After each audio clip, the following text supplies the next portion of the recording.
So, what's up, guys? Talking about SF or Steel Fortress. This dungeon is a bitch. That's what it is. Especially if you do not have skill ups. Like, at first, I didn't want to make my video because, like, hey, I don't have skill ups. Why I'm gonna make a video on this if I do not have the skill ups? Doesn't make any sense. And then I was like, probably there's a lot more people like me that have issues with this boss because they do not have skill ups. Like you see there, where this match gets really wonky. We still managed to win. But yeah, so I wanted to showcase, like, because I was struggling with it, I thought other people might be struggling with that as well. So I have a few iterations. This could be pretty nice-ish, yeah. Too bad there's no bomb damage, but okay, cool. So yeah, I have a few iterations of this team to make it safer, to make it faster. This is the fast version. This is also the version that fails the most. First of all, I want to talk about this dungeon in a whole. Every team will have some fails. Like, even the best teams, the most consistent teams, are probably gonna have like 95 to 96, 97 maybe a tops win rate on this dungeon. They're gonna fail. Like, the biggest issue is, like, the guys using their skills or not, you can get over that, you can get around that. But if they actually miss their hits, it's a lot worse than you think, and that's where it goes really wrong, and that's where a lot of these teams do not get to 100%, even if you go like triple buff blocker. But also, like, okay, sure, if you're not winning, like if you fail the dungeon, you're wasting time, you're wasting energy. But how much faster is that than going like 3 minutes super safe team that also still fails? So that's kind of the thing what I'm getting at. So the team you're looking at right now is the team I'm mostly running. I think the win rate is pretty low. It's about 85%. It's a YOLO team. This team is what I would run if I had max skill ups. So it is Pang, Rage Broken with not that many skin ups, but that one doesn't really matter. I will talk over the roles and the dungeon mechanics in a second. So I first show this team. This is Zinc, Violent Focus, and 0 skill ups in this one. So it doesn't even have the skill up in the activation rate, let alone the rate that you have at like the cooldown -1. Fire Blade for this one. And I do have this nearly skill up, but it's missing one activation rate of 15%, which makes it 100%.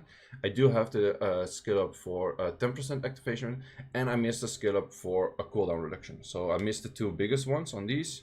Then I have Rogue, which is max skilled, Fire Broken, and then I have Crow, which is Rage Broken and also max. So let's talk about the boss mechanics. Where does it go wrong? Because it can go wrong in a lot of places. The waves itself are pretty much always easy for everyone. I haven't really heard anyone that's like having issues with the waves. It can happen if you have a really slow team and you don't bring immunity or anything like that in a really slow team, which you should, because that's why your team is slow. Then you can have issues at this boss, like the middle boss stunning. So okay, to go over boss mechanics, I did this with Punisher as well. I know this dungeon is out for like longer time already, but the people that were like not farming this one because they didn't have the skill ups, I guess it's still in there. So the left tower gives defense break on your whole team, which is kinda annoying. And wait, and increases the defense break for 2 turns stun if the, yeah, okay, so it's like a defense break and it's 2 turns if you're stunned. So this one gives attack bar to the boss per beneficial effect. So even if you remove, let's say, even if you beneficial block the shield and the defense buff, if he got the self buff, which you will show in a second, of the attack and the crit, I think it is, then he will still gain a lot more attack bar. So that's why you need a stripper, preferably a consistent stripper, skill 1, aka Pang. This one is slow. This is a Steel Fist AoE move, and it slows the attack speed for 2 turns. It's kind of annoying, but I think like you can deal with that. You could bring like immunity or bring like a couple of will runes. I do not really recommend that many will runes in this team, because I've seen like a lot of like other content creators like run a lot of will runes, Well, if you just run one, like some people had like one will rune on zinc and stuff like that, like that's not gonna work because you move for before the boss, so before the boss. So you need to have at least 2 to 3 will runes on everyone, and that's not worth the investment in my case. No, you lower your damage by a lot and that kind of stuff. So I don't recommend to go like a lot of will runes. As you can see, my whole team 0 will runes. Okay, attack the enemy 3 times, decrease their attack bar, stun the enemy. Yeah, okay. This one is like the heavy or like the heavy single target hit, and that one's kind of painful. Then the passes, which are more annoying. So whenever the 5th attack is there, the boss will do like whenever you take 5 turns, the boss will do the Thunderbolt. He goes Pikachu on your ass, and Pikachu is hitting up to 4 times. No, wait. So it hits like a few targets, can stun like 2 or 3 targets if you Pikachu's your ass. But if he has more buffs, the Pikachu is gonna stun your ass. So that's the thing where you don't want him to have buffs, even not the 2 buffs that don't mitigate the damage. So, and then the other one is increases the attack power and crit rate whenever the turn begins, and he gets a shield equivalent to 10% of HP, which is probably like 18k or something, and the defense buff. Additionally, damage is received per the damage is reduced per beneficial effect granted. So he can get like 80%. So how do you get around it? I think you need at least 2 buff blockers. That's in every team. So in this team I have Brick and I have Zinc. The reason I have Brick is because Brick has a nice kit of armor break skill 1, pushback skill 2, and attack debuff on skill 3, and armor break on skill 3 as well. So there's a lot of armor breaks on this unit by itself. Other options for buff blockers would be Gina, but I think Gina's pretty overrated because besides having a good AI of a 1-turn beneficial effect, it's I don't know. I don't have her, but I don't think she would outshine Zinc or Brick. And the reason for that, Brick brings a lot more than just the buff blocker. Zinc, which moves afterwards. Okay, I just did it by myself. So Zinc, first skill, pretty useless. Second skill, can speed up like the waves because it's like an AoE armor break. And third skill actually hits multiple times. So same as like Molong first skill or Feng Yang first skill, they armor break multiple times. So therefore it actually works on fire because you have multiple chances to actually land your stuff. Same with Zinc. Zinc's third skill lands multiple times. Sure, of course he has to do it, but I think that is a higher success rate than a Gina, for example. Also, Zinc does a lot more damage. So let's just do that. Then we have Rogue. Rogue is just like a damage dealer, speeding up the waves, but also team up for increasing like beneficial or increasing like decreasing cool times. Decreasing cool times for the buff blockers. And then you have Pang. Pang is really useful, especially also with Gina, if you would use Gina actually, because she increased the cooltime of the beneficial block. And if you don't use a Lauren, then Pang is pretty much a must. So then in the end you have Crow, which is also another team up. So that's currently my fast team. Yes, it does feel, yes, it would feel a lot less if I would have actually had skill ups. Would it be 100% run? No, it would not. So then to talk about, okay, should you farm this if you don't have 100% run? Yes, definitely, yes, you should farm this dungeon. Also, if you have like a slow team or a team that's not that not that reliable, you're gonna need a few of those element artifacts. You're gonna need like a whole bunch of element artifacts, or you're gonna fall behind. You're gonna fall behind in Siege, you're gonna fall behind in Guild Wars, you're gonna fall behind in PvE farming. And why I say PvE farming is because in this dungeon it's really interesting. Like besides just getting like, okay, I need fire, and on my fire I need a water damage reduction because you get like the damage increase on X element and damage reduce on X element here. So that sounds really interesting for like PvE, arena, blah blah blah, yada yada. So, but I think this is also really interesting for or that was for PvP. I think this dungeon is really interesting for PvP, and you're gonna fall behind in PvP if you don't farm this dungeon at least a bit. And why is that? Because you have a lot of like all of these teams that you're making, you're gonna have some units specific for specific dungeons. And with that I mean zinc, you only use it in this stage. Peng I use in multiple stages, so that one doesn't really count. Brick I only use in this stage. So what can you do is you can try to find, I'm not sure if I have any yet. Nope, this one doesn't have one. Do I have one? Nope. Okay, so neither of them have one yet. I have to farm this more as well. But what you can do is you can find for like light element, damage to wind. Therefore, this boss will become easier because you have your brick doing more damage on this boss, or damage reducing from wind.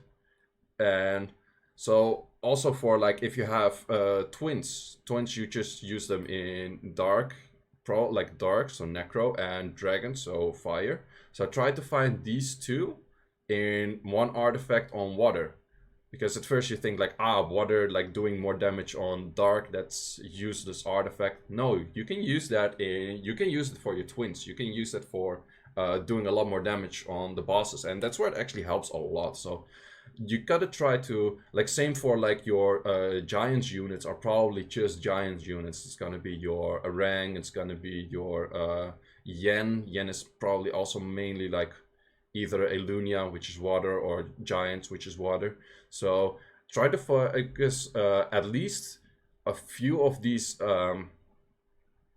like try to farm this dungeon for quite a bit. Like this 35 seconds team is, by the way, like the team that is this team as well. But try to find like a few of those artifacts also for PvP. If you're doing RTA and that kind of stuff, if you're doing siege and your units, like especially your defense units, but also your offense units, if they do not have artifacts, you're gonna fall behind other people. So yes, it's probably annoying. Hey, I don't have skill ups, I cannot really farm it that effectively.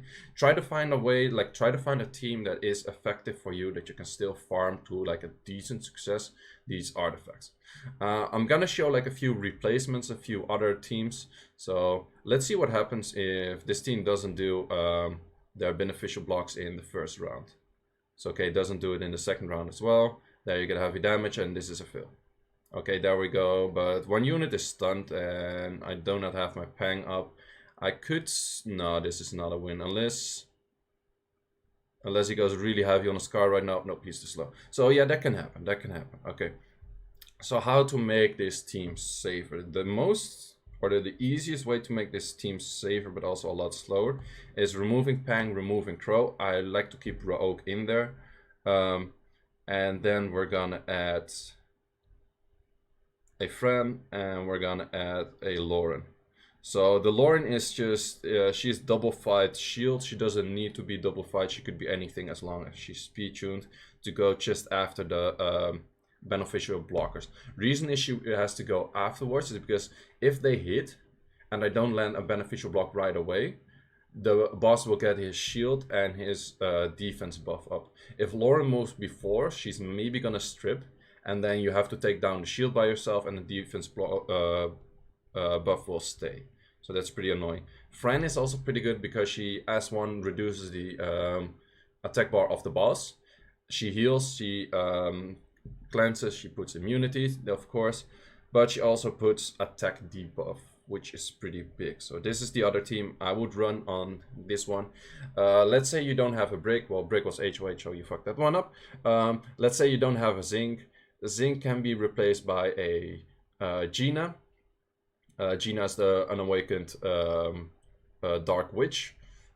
The unawakened Dark Witch actually gets perfect AI if the enemy has a buff. So make sure she moves second as your beneficial blockers and not first.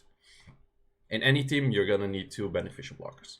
So what other units can you put in there? Chiwu is an option, Punkbik is an option, but they are so slow for animation. It's the worst. Sure, Punkbik can be okay because he actually clears waves. Chiwu is the worst because he just doesn't do, like, his animations are so slow. His animations are so freaking slow.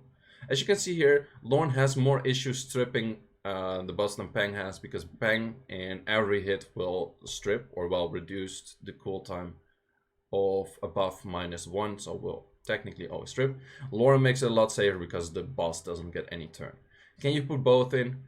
Technically yes, but then like let's say you remove Raoak, or let's say you move Friend, then it gets like removing Raoak is like removing the a lot of damage. But it is possible to switch out Raoak for Pang and then keep Lauren in as well, because currently I'm just fighting a boss with like a buff block effect, which is, it just takes a long time. Lauren is that much of an inconsistent stripper. But yeah, you could remove Rogue for Pang, or like another stripper or anything like that. Also, like Savannah, for example, is a pretty decent unit in here. I see like a lot of people that have her. A little bit more on the non-free-to-play side, but yeah, and these runs go up to like a minute and 30 seconds, sometimes 1 minute, sometimes around that. So yeah, that's pretty much my team I use for SF, and I'd really recommend you to farm this dungeon, because if you don't farm this dungeon at all, you're gonna fall behind in like a lot of content.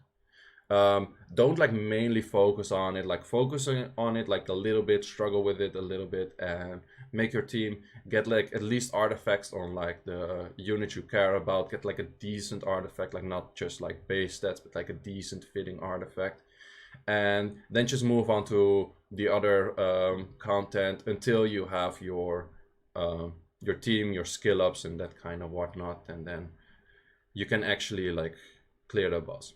So last thing I wanted to talk about is I tried a few random things, or I had a few random things in mind to see if you can actually like bypass the damage reduction and the shield and anything like that. And the clear answer is no, not really. The answer is no, not really. So I will tell you a few things I had in mind that did not end up working well. So saving you some resources, don't try to do that. So first of all, I had the idea of using Melissa plus Martina. So Melissa actually has the ability to ignore damage reduction effects. So I was just looking at units with ignore damage reduction effects. Where's my Melissa at? Oh, here. So Melissa S3 like Massacre, but the cooldown is too long. It doesn't work. Like, no, don't recommend.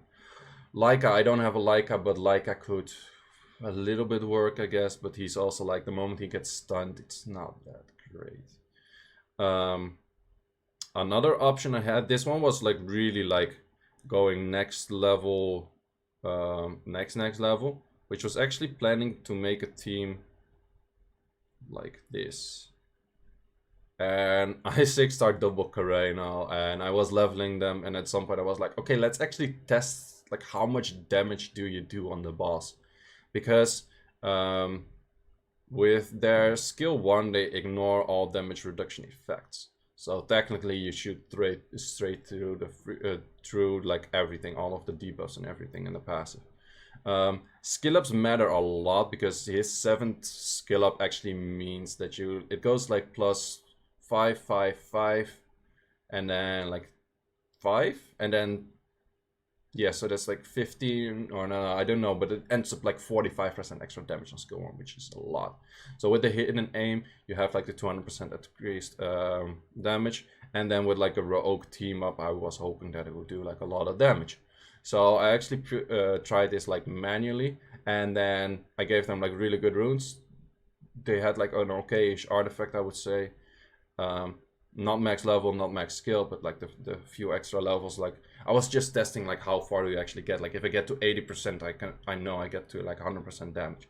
But no, I got to like 40% damage, and I was like, okay, this is not working. And I was actually in like using perfect AI, like just because manually.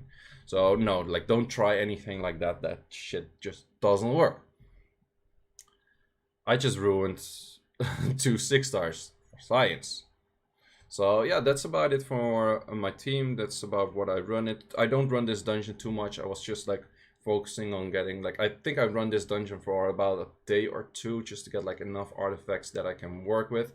And the moment I get brick and zinc max skilled up, then it will be a lot better. I do know, because in the comments a lot of people are gonna say like, hey, but you can like farm this guy and you can get like living armors from that. I know, but if you do this stage, it's about like 1.5% chance that you get a copper skill up, and if you do like the last one, it's about a 3% skill up. So I'm not really planning how many skill ups does he need. He needs like 12, like he needs like, I think he needs like 15 more skill ups, so that means I need to do 33 runs times 50. Oh man, that's okay. Let me do the quick math. So let's say he needs 15 more skill ups. I need to do 33 runs. That's 400, almost 500 runs.